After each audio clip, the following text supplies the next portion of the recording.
It's an honor to be here with Zachary Tudor, Associate Lab Director at the Idaho National Lab. I've known him for, over a decade now. At least, yeah.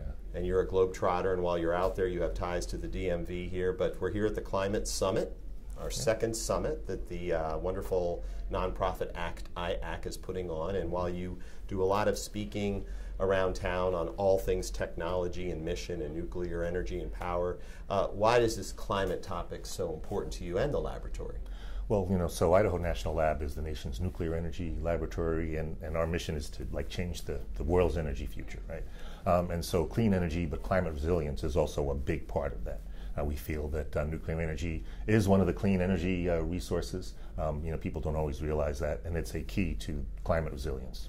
Yeah, and then resilience is a word we're hearing today. Resilience, reliability, the influence of technology and AI on all of this, commercialization of technologies. A lot of people miss that our 17 national labs, of which one, you're a part of and you work with and collaborate. How does that collaboration work with the other labs? People think of them as competitors, and we've heard frenemies and, cooperation, or what was it? Co-opetition. Co-opetition, yes, good man. Yeah. Does that really exist, and is that good, bad, or indifferent? It does. Initially the national labs, the three NNSA labs were, made to have a little dynamic tension for ideas, right? So, no one lab would have, the answer, and they had to be able to have checks and balances.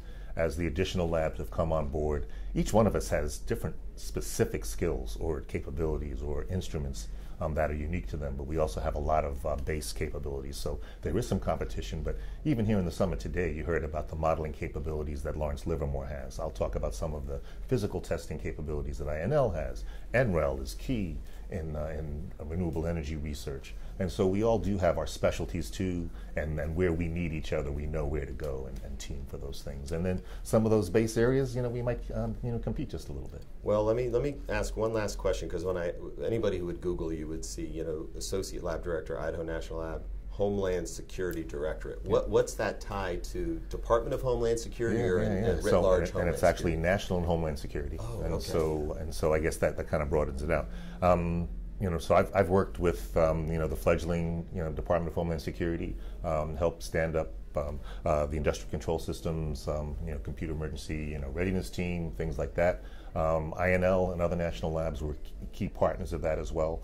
INL is still currently kind of one of the larger recipients of the work that CISA and others do. And so I think that's a major part of my mission is cyber. But we also do a lot of work in wireless. We do work in defense and intelligence. Idaho National Lab makes the armor for the Abrams tank. So we have a lot of different types of eclectic missions inside that National Homeland Security. Well, it's one of 17 national treasures, as we all know, in the history of our country. It's an international body, that ecosystem of labs. And boy, they blessed to have you, Zach Tudor. But listen, I'm looking forward to your talk, and it's great seeing you inside of the Beltway. I appreciate you having me. All right, buddy. Thank you.